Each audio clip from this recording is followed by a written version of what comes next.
Hey guys, we are back. It is Arise and Shine Stories of Triumph once again. And let me tell you, we have a show for you today. I hope you're well rested, you finished your brunch, and you're good because I need you to engage in this, right? This woman that is the guest today is a phenom. When I say she's a phenom, she is a pillar of strength, right? You have those women in your life that you want to sit down and they tell you, get up, right? She's actually called the purpose pusher. I'm gonna share a little bit of her bio with you, but we have the live specimen in the house tonight. So we're not gonna read her whole bio. We're gonna talk about her life for real. And I am talking about Rynette Upson, aka the purpose pusher. Now, she is a powerhouse speaker. I got to know her in that app that I guess is still the rage, was the rage, continuing to be the rage, Clubhouse. And this voice, I was doing something and snapped to it because she started talking. I'm like, oh, I better listen to her. She is the founder and CEO of Next Level Lifestyles International and the Next Level Nation. Now, we all talk about going to the next level, right? We need people in our lives to guide us and push us. And her passion and adoration for helping people has moved her to chase her life's calling, to educate. She got the E's like me. Educate, empower, and enlighten people, right? Particularly women. And she wants them to produce wealth in their lives, success in their lives, and happiness in their lives. So, yeah, she's going to be on you to do the best so you can get to your next. So, she's helped thousands of youth and women find their purpose and their calling through her gift of speaking. And I got to tell you, in the green room, I told her she's walking in her purpose when she opens her mouth, because God has just gifted her to guide and to separate, the crap from the real thing. Okay. I chose my words carefully, right? I'm gonna let her fill in the rest because she is a best-selling author. She's on tour right now too. So we're gonna talk about that. Her latest book, and she's got another one in the bin. I don't know if she's gonna spill the tea on that, but we will ask her about it. But I don't want to talk no more. I want to bring this beautiful woman, and y'all, she had the nerve to be a grandma. Wait till she come on the screen. You ain't even gonna believe yourself. You're not gonna believe it. The beautiful Rynette Upson. Hey, gorgeous. Hey, hello. Thank you for having me. Oh, of course. Of course. You made such an impression on me when I met you in the virtual world, when we were all walking through COVID and living in Clubhouse, right? Yes. And you're just amazing. Thank You're you. you're a light. So I You was are like, too. thank you. Thank you. So I'm really excited to have you here tonight. And I want us to jump in. First of all, where did Purpose Pusher come from? Talk to me about that. I mean, the way I speak, or I was speaking, and that was kind of given to me because I have a group called Next Level Chicks, and I'm constantly like not letting them sit down, and I always girl, no, you got to. And so they just coined this term for me, purpose pusher. So I I just love it. I love it. Yeah, it makes perfect sense, especially with the titles of your books. Your books kind of fall right along with that, AKA that you carry. I think, what is it? Put your mouth on it, right? And I think the other one has Get Up in there somewhere. Talk about that too. Girl, one is my first anthology was called Girl Get Up and Move, Going to Your Next Level. Yes. The second one is called Girl Get Up and Move, You Are Enough. And that's what we're doing, the I Am Enough tour. And then the next book is going to be called, or is called, Girl Get Up and Move, More Than a Conqueror. Ooh, I love it. Coming out. I love it. That is awesome. So tell me this, little Rynette, let's roll back the clock a little bit, or, the calendar. Um, were you always like this? Were you always a purpose pusher? Talk to me about that, little Rynette. Um, little Rynette, she loved to like be outgoing and do things. And I mean, ever since I've been a child, I used to be in the neighborhood walking around getting my the children in the neighborhood. I would get them to collect money so that we could give to the homeless, or we help children and stuff like that. So I always wanted to do stuff. I had little parades in the neighborhood. Oh, wow. I've always wanted to do that kind of stuff. But back in the day when I grew up, it was like children should be seen and not heard. You doing too much, you extra. Oh, that's not necessary, because I always wanted to, like, I'm really big on giving and giving back. I'm always big on, if I see something like what somebody I feel like is in need of something, I'm always trying to help. And so Yeah. as I wanted to do stuff, I always wanted to, when I was growing up, I wanted to be an actress, and I also wanted to own a business. But at the time when I wanted to do that, and I spoke of it all the time, it was like, you're gonna go to college. They don't really put Black people in those roles. And the reason I was so inspired, because my grandfather's brother is Sidney Poitier. And so I used to see him on the screen, and just see, and he used to come to my grandmother's house during the summer. We get to shop and do things, and it was just his life. And then I had another uncle who had funeral homes. So I was like around the entrepreneurship, around my uncle Sidney. And so I was really like, inspired by both of them. And I that's why I wanted to own a business and be an actress. But Yeah. mother kept telling me, no, that's not for you. Go to college, be a teacher. Be a teacher. What was it? The teacher. I think we were around the same era. We were a teacher, or we were going to be a nurse. Yep. And I was in acting school. That was my aspiration as well.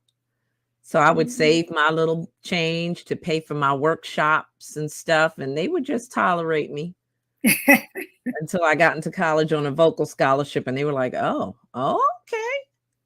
I guess she's not playing." But when you don't, when you have a gift and you don't nurture it, it just falls to the wayside. So I promise God, I was reviving that in the next few years. So I'm working on things, Rynette. La la la la la. I'm working. I hear you. Hey, it's still there. It is. It's never too late, right? Never too late. Never too late. Because I mean, I was, I just started to go with the flow and fell in the crowd, and because I was doing too much, and I always knew that I was supposed to be more than what I was doing, but it was so discouraged. And I'm being around people who telling you what you can't do and how you can't do it, you just kind of fall into it. But I knew, even when I was in college, when I got a job, like I was told to do, like, this is not my life. I'm supposed to be doing something else. And every time I talked about it or wanted to talk about it, it was just always a constant discouragement. And it really took for me to get around people. And then when they say your circle matters, people that are doing things and going places, and they see the bigger picture, I had to get around all of that. Not that the people I was around were bad people, but I guess they were living a life that they knew. Instead of stepping out of the box, they would, in this box, and I was supposed to stay in that box. And every time I wanted to step out, I thought about it, I would always get this discouragement and the negative stuff. And not so much, well, it was negative, I would say, but a lot of it was also like being safe. So I was going to say, yeah, I'm glad you said that, because, when I think about my parents too, they were immigrants, and, they came to the States separately and ended up together, but they both came for the same thing. And it's the opportunities and, all that America had to offer. So our parents only give us what they know. and sometimes they don't want to shake, they don't want to rock the boat. Is that the same? Right. So, right. But we have to rock the boat. We have to rock the boat. We have to shake things up.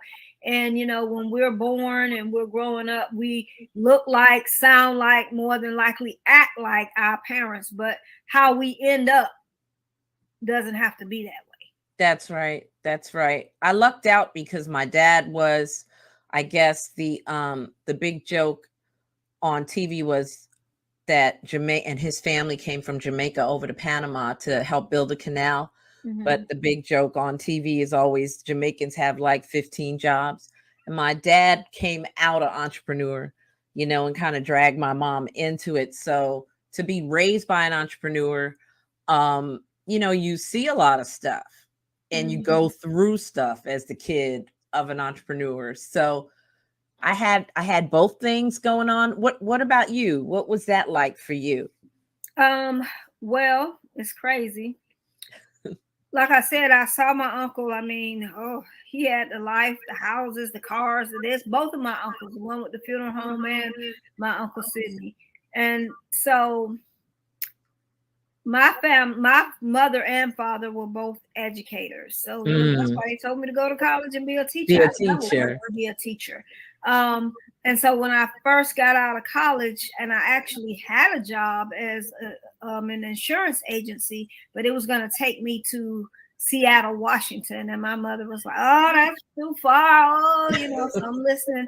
And I came home and I started working for the Department of Children and Families. And it was like, I hate this job. Like, I hated that job. And I just made up my mind that this could not be. So I left that job because my mother was like, "Well, just go teach." Because she told me not to get that job. She said it was bad.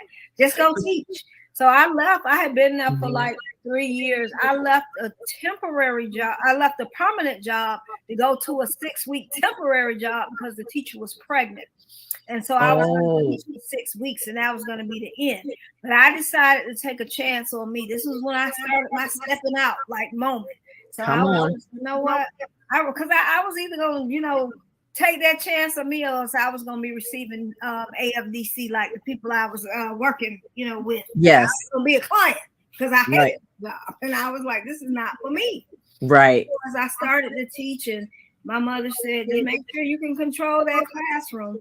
And so at the end of when I was there, the kids loved me, the parents loved me, the principal loved me. But at the end of the 6 weeks, the lady was coming back. And so when I left, the parents did a whole little protest, and they went to the school board. Oh, my Lord. And so the principal ended up calling me back the next week, and they started a whole new team. And so I was one of the team members. So I stayed at that school where I started. I stayed there for 14 years. So wow, Rynette. You need to take a chance on yourself. Don't second guess it. Don't question it. Don't, whatever.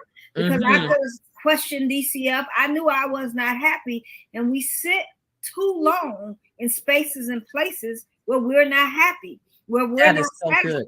And we're constantly complaining and talking about it when we need to really take some action and do something about it. Because when I was leaving, my boss was like, "Well, you didn't give a 2-week notice. Like, you can't leave." I said, "What y'all gonna do? Take me to jail? I'm out." Deuces. Because when I went, the principal said, "Can you start tomorrow?" I said, "I sure can." And I went back and I said I quit because I wasn't growing anywhere. I was being passed over. I was being looked over. It was a little prejudices going on. Yeah, I'm sure. I had been there for a minute, and people who didn't have half of what I had, they were getting the promotions, not Rynette. And so it was time for Rynette to go, even though I didn't really think I was going to be a teacher. That was like one of the best careers or jobs ever. And I really was meant to be an educator because even though I'm not in the classroom now, I'm still educating. Yeah, exactly. Women, still kids. So from that 1 6-week job, I became a teacher, administrator, college professor, now speaker.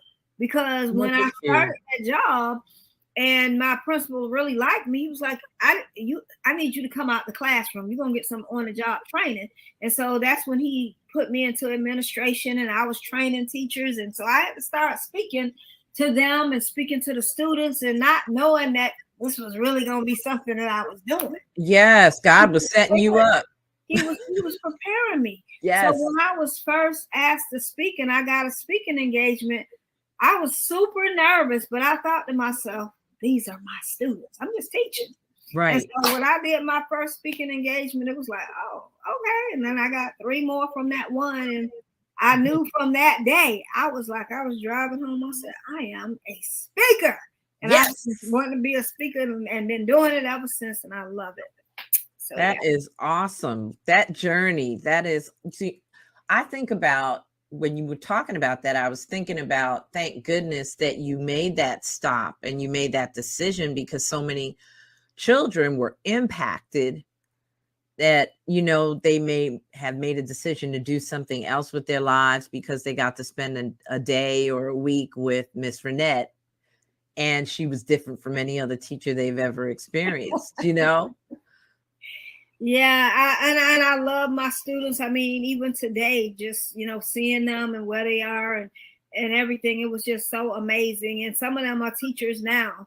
Oh, that's awesome. And it was just so wonderful. And I stayed in the school system for 17 years, and I had to make another decision to actually leave the school system to go ahead and start my own business. And sometimes you just have to make a decision for yourself to choose you. I mean, I always say over and over and over, it's so easy for us to go play the lottery. It's so easy for us to go help people and choose to help and do whatever for them. But what about taking a chance on you?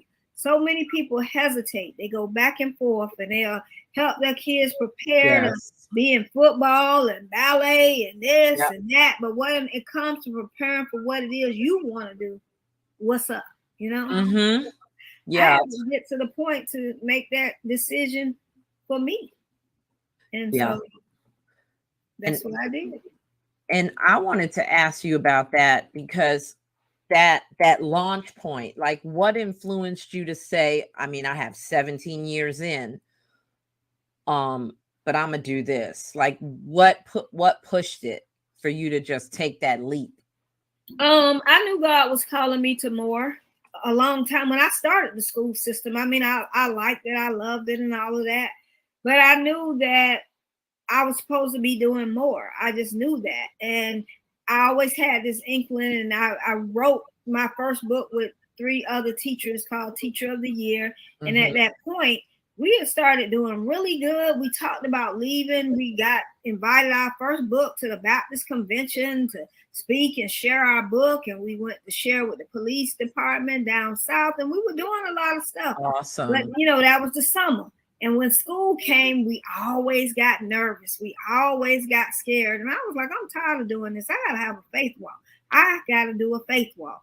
And so when I wanted to leave the school system, my thing was to start a school. Mm-hmm. And I just started preparing, the whole year I was there. And I was like, I got to go. I got to go. So when the next year the school started, I was like, I'm going to go back.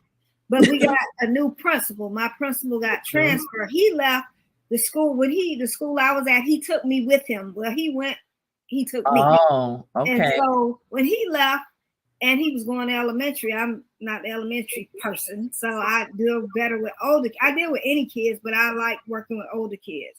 Mm-hmm. And so we got a new principal. I was like, this ain't for me. So 3 weeks into the school year, I was like, I'm out. Time to take a chance on me. Faith walk.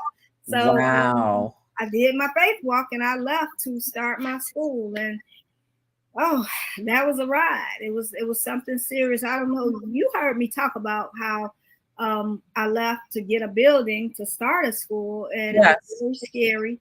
And the 6 buildings fell through. Not 1, not 2, not 3, not 4, but 6 buildings fell through, and it was the 7th building that actually did. That was it. Got the 7th building, and so.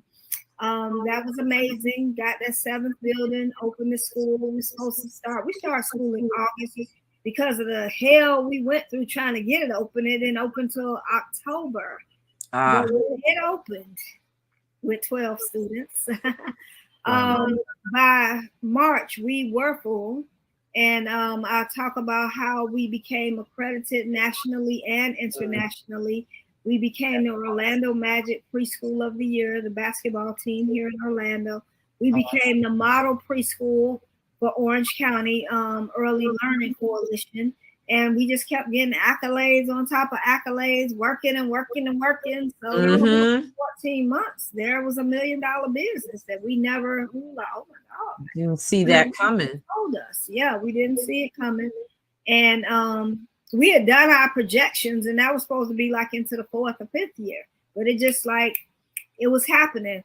And when it's a faith walk and it's a move from God, it happens how it's supposed to happen. Come on now. The way it happened, and from that preschool, we started an academy. Then we started consulting and helping other people start schools and get accredited. Then we became accreditors, helping the agencies, get the schools accredited. So it just went on and on from there. And wow. That's what happened. But you know what? I got to tell you, Rynette, I'm going to say this out loud. I know probably people that were on those committees that had to approve the school buildings and paperwork and all that stuff probably had this thought, but they don't serve the same God that you and I serve, right? But they probably had this thought. So I'm going to put it out there. How in the world? You said you were going to go out and do your own thing, right? There's go out and do your own thing, and there's I'm gonna open a school. Okay, that's wow. So where in your self-analysis did you figure, who poured that into you to say, I got what it takes to start my own school and be successful? Well, like I told you, we come from a family of educators. So my mama, my daddy, myself, my sister.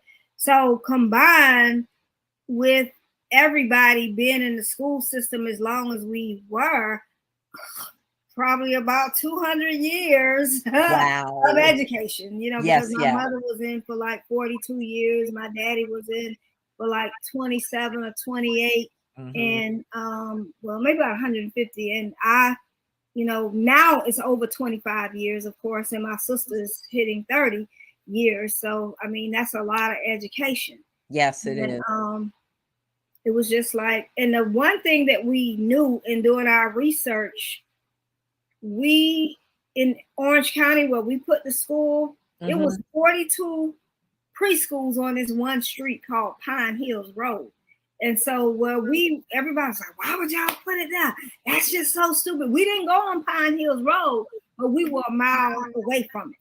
And so everybody kept saying, why would y'all do that? That don't make sense.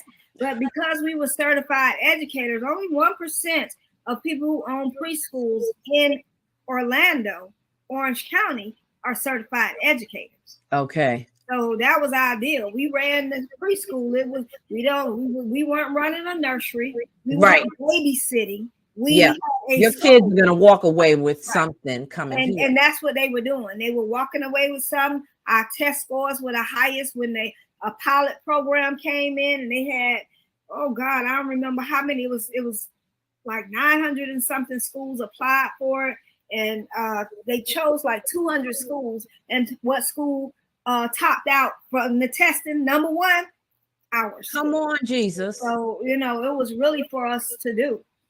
And that is awesome. That's how I started my first speaking engagement. Once we became the Orlando Magic Preschool of the Year, and all of these things were happening, and the news was coming to us. And so somebody asked me to speak about the entrepreneur within.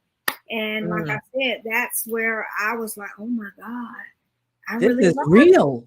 And so that night on my way home, I decided I was a speaker, and that's what I was. And that's what incredible. That's incredible. I mean, it's really impressive because most people, like you said earlier, they do it safe and they never step out of that. This is something you talk about too on your Instagram, getting out of your comfort zone, and I encourage you guys to follow her. We're going to put your handle in the comments so people can start following you. She's gonna dance for you too on that page, y'all. She's like the dancer. Okay, I'm just saying. But yeah, coming out of your comfort zone, it's so easy for people to do that, you know? And you're kind of like the walking opposite of sitting in your comfort zone. Yeah. And it really, I mean, people can do what they want. I don't ever judge people, but I talked about this the other night. I think it was maybe last week or the week before. So in my coaching, we're talking about their vision and their goals and all this stuff. And so I'm constantly listening to person after person. Well, I'm not trying to be rich. I just want to be comfortable. I just want to be comfortable. And I let everybody get through class. And I was like, okay, let me tell y'all something. It ain't nothing good about being comfortable, because everybody was comfortable. A lot of people were comfortable before the pandemic. But when the pandemic happened, then what? The inflation is going how the world is now. People are not comfortable. And so a lot of people try to minimize or act like you want to be this, that, or whatever, because you want more, because you want to be rich. And rich is not just about money. No. It's about a mindset. And so if you're in that comfortable mindset, you're never going to really step out to do the things that you were called to do. Right. You're never going to walk in the purpose you were called to walk in. And if you're not walking in the purpose you were called to walk in, you're not living the life you were purposed for. And so I understand that you got to get past the comfort, because it's nothing that happens or grows in comfort zones. That's right. So, I mean, I just said this tonight. My coach always says, if it doesn't challenge you, it's not going to grow you. If it doesn't scare you, it's not going to grow you. And too many people are so like set in, I just need to be comfortable. God has houses and land. He has riches. And a lot of people get so fixated on the money part of it. Right. Not right. The material things. Yes. Yeah. It's not about the money. No. And so I try to tell people that. And I was like, but it's nothing wrong with having money. Yeah. You know, you can do some things. You can help other people. A lot of broke people don't help people. The people with money. Yeah, you know, that's the truth. That's the truth. And, you know, when I think about it, I have this visual of all these cute little kids getting to listen to how Miss Rynette does life, right? So talk to me about how you transition from preschool to educating and encouraging and uplifting women. And you still do children, but I know you have a lot of stuff centered around helping women find their way and their purpose in life, right? Right. Well, I actually left the school.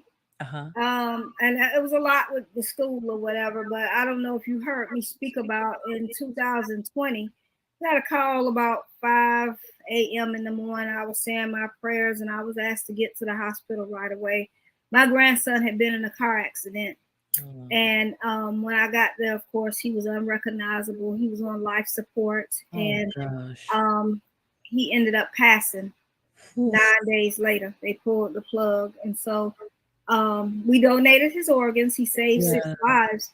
But at this point, I mean, I was already kind of planning on leaving the school because I was in partnership with my sister. She is, you know, she was trying to go one way. I was going the other way because I wanted to speak. So I was doing that, but I knew that eventually I was leaving. And at this point when he died, that was a blow. That was a blow. And he had been at the school for years since he was a baby. And he was 6. He had just turned 6 3 days before the accident. And so to try to go back and be around children every day like that was a lot for myself. Yeah. And so it was just a decision I made that I had to step out and do something different. And so me going to speak and speaking to other people's lives and seeing that transformation, that helped me. Yeah. A lot. I mean, I always danced and I love music and singing and doing all that kind of stuff, but dancing is really therapy for me because the time when he died, I used to, you know, put on music because he loved to dance and do his little thing or whatever. And so that was a therapy for me. And I danced more and, you know, TikTok had just come out and the reels and all of that. So I just started dancing. And it truly is a therapy for me. And I always tell people a lot of things in life that, you know, people say, oh, I don't have time and they don't do this. Dancing is free. Yeah, it is. Half of the stuff that I love to do is free. It so is. when he died, I learned to do more of it. And so that's what the dance transition and all of that, and that helped you. You really coached yourself. You know, when you think about the dancing, it's like you said, it's therapy, and it gives you an opportunity to escape for a minute, to, you know, ignore the stuff around you, but to still pull yourself together enough to continue to function. I mean, it had to be really tough around that time. And you're such a strong personality. How did you walk and maneuver your way around that stuff? Because you took a couple of hits, Rynette. You took a couple of hits. When Sean died, I never really, I did the book, right? That my first anthology, I was starting it. And actually when he died, that's when I was trying to do the first I Am Enough tour. The accident happened on March 25th, and the tour was on the 29th. And I was like, and then the pandemic hit and they shut everything down. I was like, right. And it was sold out. I was like, how am I going to do this? Lord, help me. And, you know, sitting at the hospital every day, just watching him and trying to figure out. And I was like, okay, I'm not going to cancel. I can't cancel. I got to do this virtually. Right. So I had a group of women that, you know, were really behind me. They started calling all the speakers, putting everything together so that I could do it virtually. They got out the emails for me. I kind of told them what I needed and how I needed it, because I was at the hospital every day, never wanted to leave. And so they got everything done. So all I had to do was get up and show up. I left the hospital long enough to show up virtually. And we did the I Am Enough tour virtually. It was amazing. And then I got back up and I went to the hospital, and he died like on April 1st, a couple of days later. And I talk about pushing through. Yeah, I had to keep going. The reason I was never able to sit down, because Sean had a sister.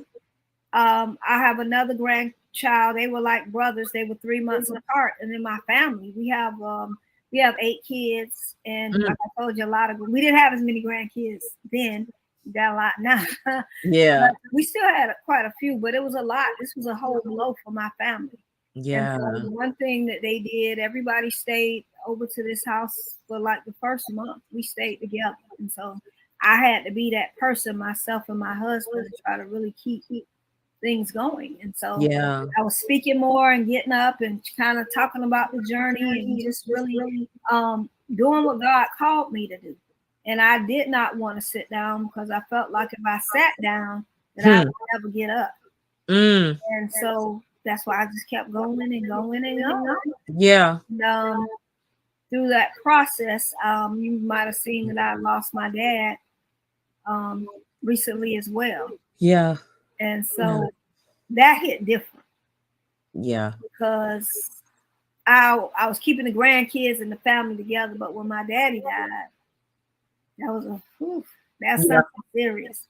Because I was already dealing with, I had my aunt die 1 week, my uncle died the next week, my daddy died the next week, my uncle died the next week after. So it was like back to back. That's what I said. You took quite a few blows. It was like 17 deaths in the last 2 years. It was just death after death after death. And so that was a lot.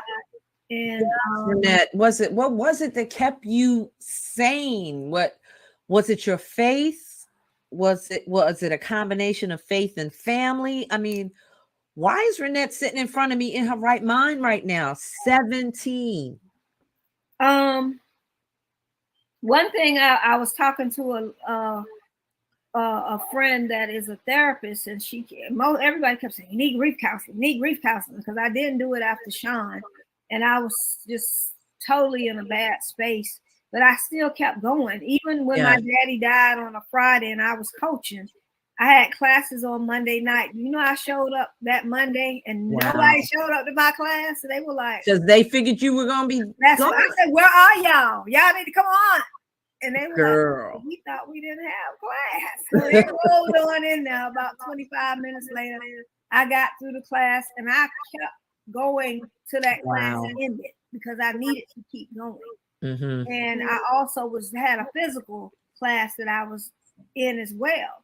And I showed up and the man was like, he was talking and he said, if you could go to dinner with anybody, who would it be? What star? And I said, if I could go to dinner with anybody, it would be my daddy and my grandson. And this was that Monday after he died that Friday. And at that point, I said, I got to keep going in the class. The whole class they were crying, including the teacher. And I just made up my mind that I had to keep going. And so that's what I did. And the therapist, my friend, she said, Rynette, this is trauma and you're not recognizing it and you are not strong enough to heal this by yourself. So I was like, she said, promise me you will get some grief counseling. I was like, okay. And so I continued to put out my class and do what I was doing because I was getting ready to start another class. I put it out there and I was like, and I started taking money. I gave the money back and I jumped into grief counseling. And so as I was through grief counseling, the grief recovery, she told me, as I talked about my life, she said, your life has been a whole life of grief. Oh my God. And she was talking about the satanic attack. She told me all these things she thought. And she didn't know how I was doing what I was doing. But when I say I believe in God and it's a faith walk, I just can't. I don't know. I have not been able to quit. I didn't take any classes during the 15 weeks that I was doing that grief recovery, but I still showed up. I did my lives. I danced myself to like crazy. That's awesome though. And I prayed. And I mean, right now I'm living while grieving, while trying to receive what God is telling me to do with this tour. Yes. Sometimes I don't feel like I'm enough. I love my daddy. I miss him so dearly. Yeah. My uncle Sidney, he died in January. Yeah. Bernard, and the whole world. You know, my aunt Ethe, my favorite aunt. Like it was like, I don't know what happened. I don't even understand why. A lot to take. And every day I just keep going. I don't know how, but I just keep trusting God. So as I see people's lives transformed as I'm doing the tour and I'm doing what I'm doing, it gives me joy. I know it's my purpose. So it keeps me sane to continue to do what I'm doing. And so every time I feel like I can't make it or whatever, I just pray. And usually God sends me somebody. I mean, even my daddy to say, keep going. So. Yeah. And I can relate to that firsthand because I lost my dad as well. And that's a loss that hits you. It doesn't really matter how old you are, that it's dad, you know, and it's crazy to think it. It's totally irrational to think you never consider the world without them, you know, but honestly, that's the reality of it. And that doesn't make it any easier to digest, you know. Not at all. There are days when I smell him. There are days when I miss him. And, you know, so I totally get it. And there are days, it's so funny. I understand him and I'll tell him that, Daddy, I understand you better now that you're gone. I get it. I totally get it. You know, some things that he would have struggled with while he was here. And I'm like, I get it, you know, and I think what COVID taught a lot of us is to love a little harder and to appreciate each other a little more, you know, and to figure out that crazy term work-life balance is backwards and it should be life-work balance, and to actually do that, you know, because to lose people, you just don't know. You don't know. And you've walked through that. I think it sounds like without your faith and that power circle we talked about, without the people in your space, you know, it would be a very different story we're telling today. So I mean, kudos to you for taking that time, those 15 weeks to say, you know, I'm important enough to try to get healed. I don't want to do it. I might be going kicking and screaming, but I need to do it. And Cause I'm glad I did. I learned a lot. I mean, because I know that grief is more than death, but I didn't really realize until we discussed, you know, just like this whole life. It's been a whole life of grief and different things, and it makes me look at stuff different. It makes me think a lot harder about just the things that I've been through and how I need to move on certain things. And it also has helped me to help people as yeah, I am, you know, yes. working with them, coaching and stuff like that. So it's been really good. And I'm glad I went through it. But one thing I know is that my life, it will never be the same. Um, and I mean, my grandson, we all sat around and, you know, everybody wished that it was them instead of him. Yeah. So you can't take that back, but you know, you wish you could. Right. But, you know, my heart hurts a lot, but Yeah. I just keep it moving, and Well, thank that's what God I you, do.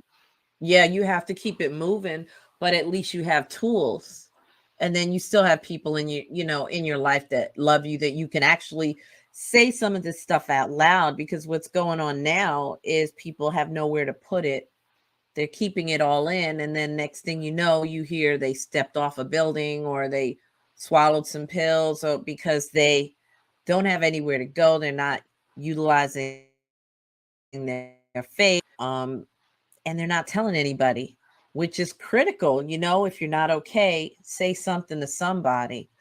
So the fact that you have people that you can talk to, um and you talk to God, I think that one first. More so than people. I mean, because through this process, um, I even, you know, when you're grieving, I don't like to get everybody sad, because every day, all day, I'm thinking about this stuff. And I just been seeing, like, I see my daddy all the time, or, you know, the smallest of song. And so my sister is still at the school, and I can do things with kids now or whatever. I can do that, but it's still Mhm. like a reminder or a certain song that'll come on that will remind me of Oh yeah. the different things or whatever. But I know that I still have purpose. And I Yes. at the Wow. tour last week, it was really funny. I don't know if you know Jean Turner, but Yes, she I said, do. and Jean That's is a so dear friend of amazing. mine. She said, "Purpose will not allow you to die," and that is so true. Yes. So I can't sit down, I can't lay down, I can't throw in the towel. I can tell you that it's days that I don't feel like it, because it's many, Yes. it's many. And so the deaths are a lot of things that people have been able to see, like Yes. through social media, but they haven't seen the other stuff. There's a whole bunch of Mhm. stuff that has gone on behind the scenes. It's been very difficult. But Yes. and then of course I have a whole child that lost a whole son, and my you know, like I said, my granddaughter dealing with the death of her brother, and it's just been a lot. But when Yes. you Yes. understand God and that He will get you through and make Yes. a way, just keep going. And Yeah, you have to keep going. Jean said, "Purpose will not allow you to die," and so And that's why I'm still here, because that's I'm that's walking so forward. powerful. That is so powerful, and it's true.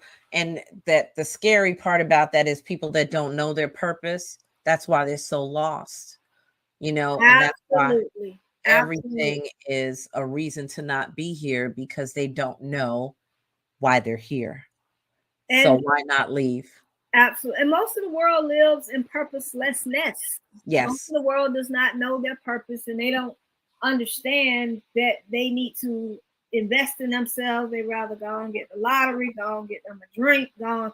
And it's not judgment, but it's Right. just That's saying their that reality. Yeah. it's their reality, but they're still not living the life they were purpose for. You will go buy Right. some Jordans and buy everything, and talk about this all the time of how, you know, we put the money on us, instead of in us. And that's so important that we put this money in us and do the things that we need to do to help us to grow from the inside out. Yeah. And when we get that, life will be much better. Yes. You know, I agree. Yeah. People don't understand that. That's why it's so important what you do. We're going to take a quick break because when we come back, I want to talk about your coaching program and the tour, because you literally are doing that right now with the women that you're helping. So we'll be right back and we'll talk about that. All right. Have you registered yet? Hello, my name is Adrienne Velasquez, and I am the founder and CEO of the 7-Figure Boss.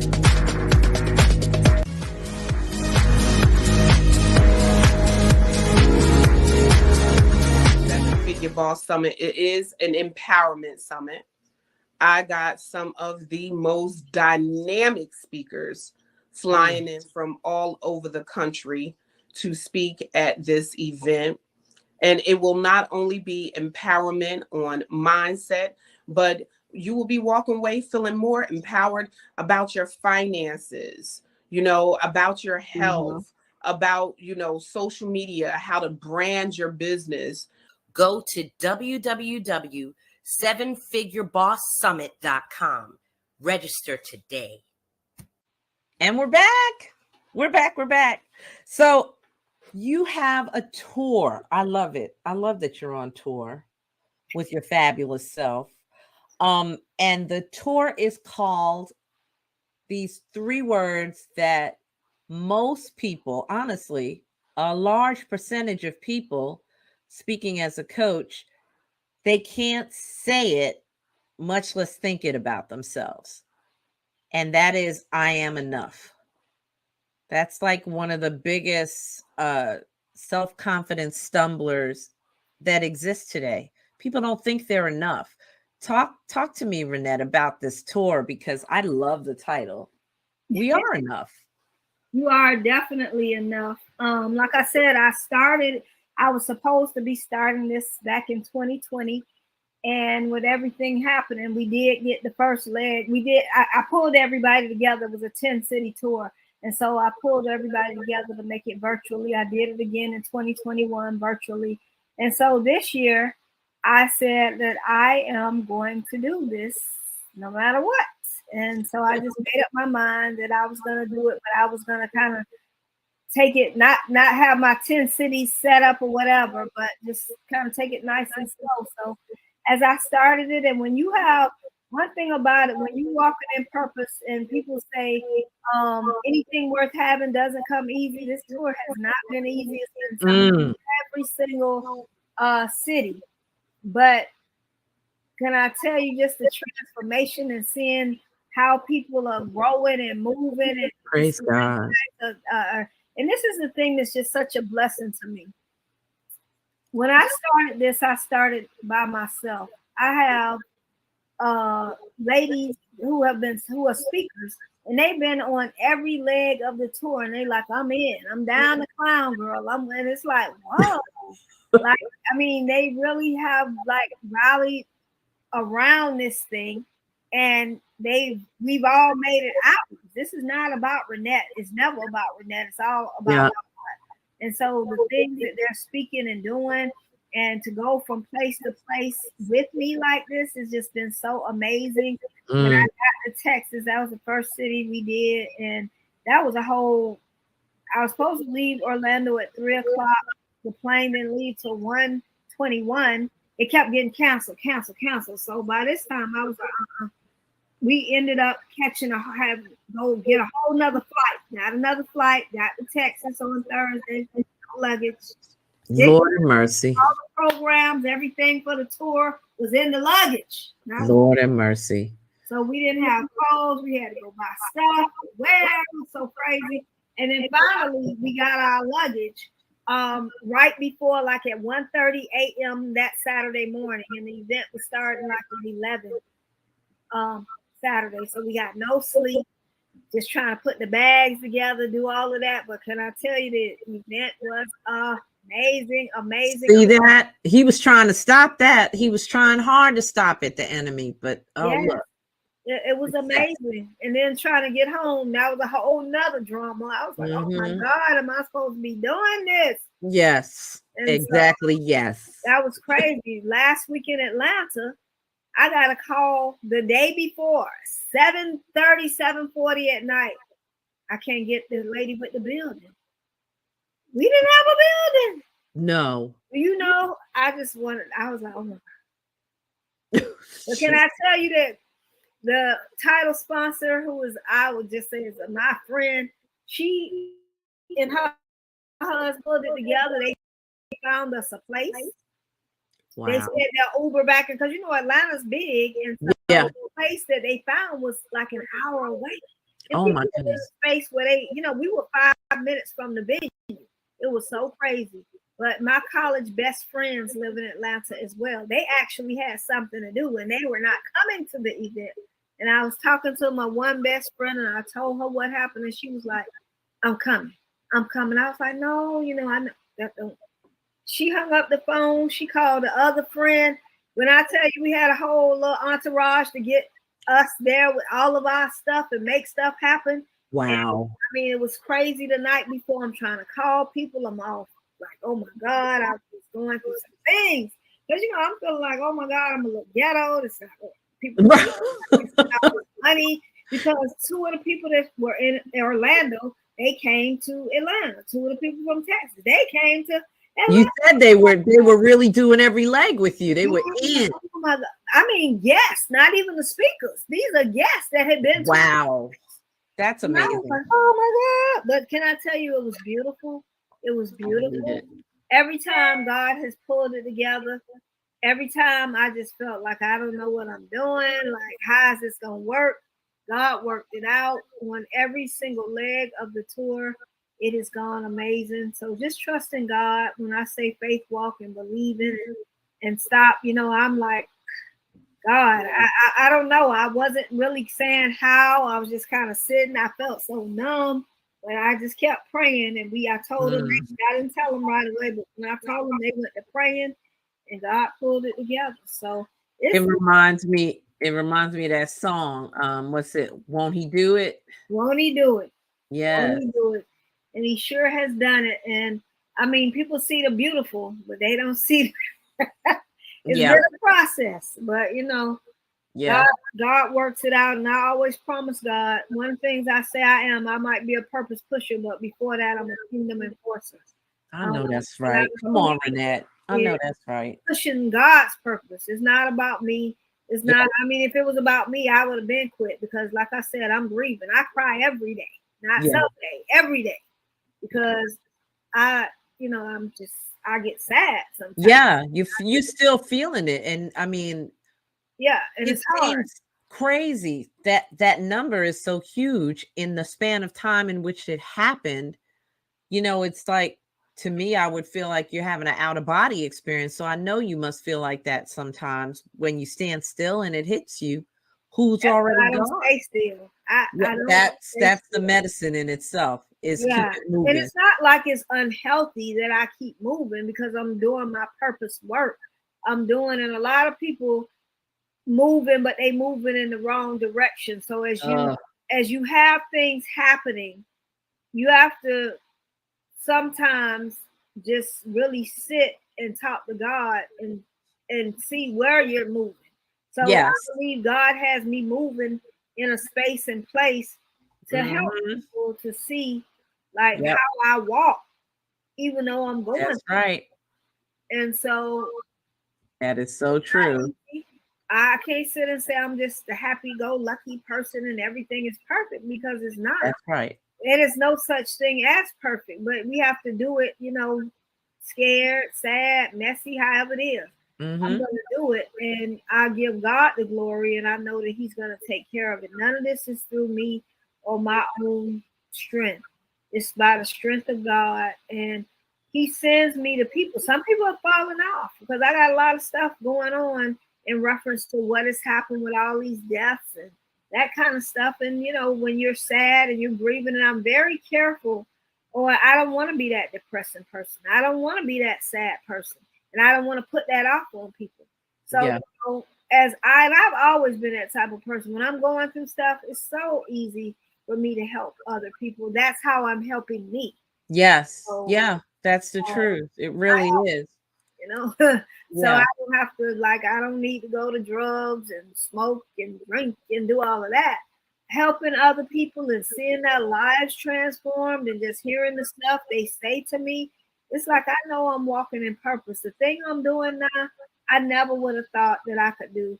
When I was growing up, even though I had a thought to help people, when I tell you my self-esteem was under the ground and I didn't feel like I was enough to be in this space and place and really like talking to women and coaching people, it's like, whoa, really? God is so good. Yes, God is so good. But you look back and you're like, look at what he has me doing. Look at And this. I love it. I Mhm. love it. When Jean said that purpose won't let you die, like I'm walking in this purpose and I'm doing my thing. And Yes. I tell you, my son, he told me, he said, "Dang, Mom, I don't know how you do it." He said, "One thing about you, you won't show up. You won't get on that, that Yes. that clubhouse." He said, "You might get off and start crying, but you gonna show up." You're gonna show up. And I That's believe right. you got to show up. You have to Yeah. show up. I'm not just showing up. I'm showing up for people, but I'm showing up for God. And so Mhm. as I show up and do his business, he takes care of me and he gives me the strength to be able to do the things that I'm doing. So, Yeah. I can show up for myself because I know people are depending on me. And that's one of the things when you have purpose, the purpose has to be bigger than you because if it's Yes. not, then you won't show up. Yes, that's the truth. You got to show It'll up. be easy to sit down. It's so easy to sit down Yes, definitely. when it's all about you. There's no, That's no what the world vested. is about. Them. What's in it Mhm. for me? What's in Mhm. it for me? You don't know. God is so intentional that the person sitting next to you can have the exact thing that you need, or one of the speakers, or you, right, can say it in such a way somebody already said it to them, but just the way that Rynette said it is exactly how they were supposed to hear it, Yeah, right? And that's powerful. It's all God's placement. It's absolutely. And I really talked about this today because a lot of people, God gives you something and then you start to get in your head and start listening to people.